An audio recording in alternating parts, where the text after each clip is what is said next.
Regarding 3I or Atlas, I found something consistent. Many years ago, NASA sent two interplanetary spacecraft, Voyager 1 and 2, into space with a series of signals to attract the attention of those who saw or heard them in space. The goal was to show those who detected these signals on Earth and who were interested in studying the messages to have a kind of extraterrestrial contact. It was in 1977 when NASA sent space probes with devices that displayed signals on a kind of golden disk containing human figures, messages in various languages, and sounds like rain and rivers. But what surprised me most were melodies played on different musical instruments by orchestras or musical groups. At first, I thought they had been chosen because they were the most popular or on the hit parade at the time, music that was a hit in our world.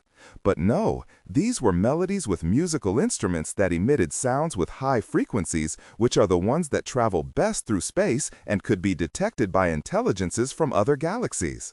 What surprised me most was learning that among the music carried by these NASA space probes was a son jarocho, a very cheerful Mexican music that is exclusive to the state of Veracruz, Mexico. And do you know why? Because these songs are played on the harp, an instrument that adds a touch of joy to celebrations or public performances. This instrument emits a series of very high frequencies, sometimes unpleasant for the human ear, let alone for our pets. One such sound is Sound 13, invented or discovered by a Mexican. In the next audio and video I'll be posting, I'll explain the details of this musical instrument and its very high frequencies, but very few people know about it, and it hasn't gained widespread recognition due to the unusual and annoying nature of its high frequencies or musical sounds. But what does this have to do with Voyagers and extraterrestrials? Well, let's continue with the story.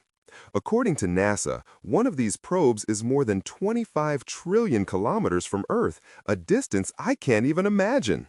But the fact is that despite the enormous distance that separates us, it continues to send data and photographs to Earth and is also supposed to continue showing the images, sounds, and everything it carries, just in case some planet with extraterrestrial beings knows about us.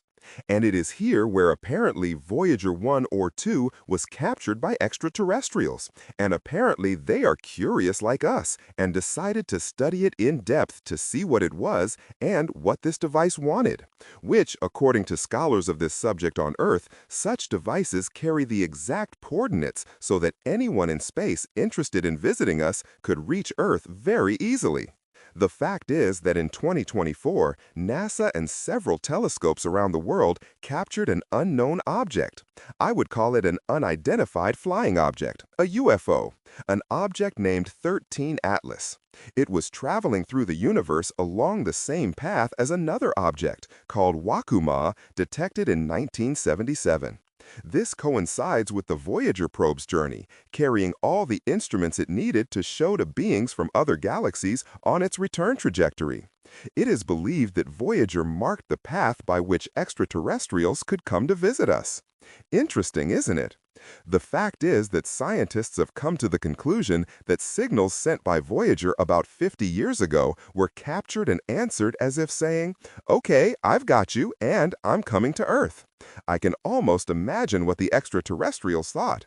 We are very interested in Mexican sones jarochos. Your friend always, Jose Luis Moreno R.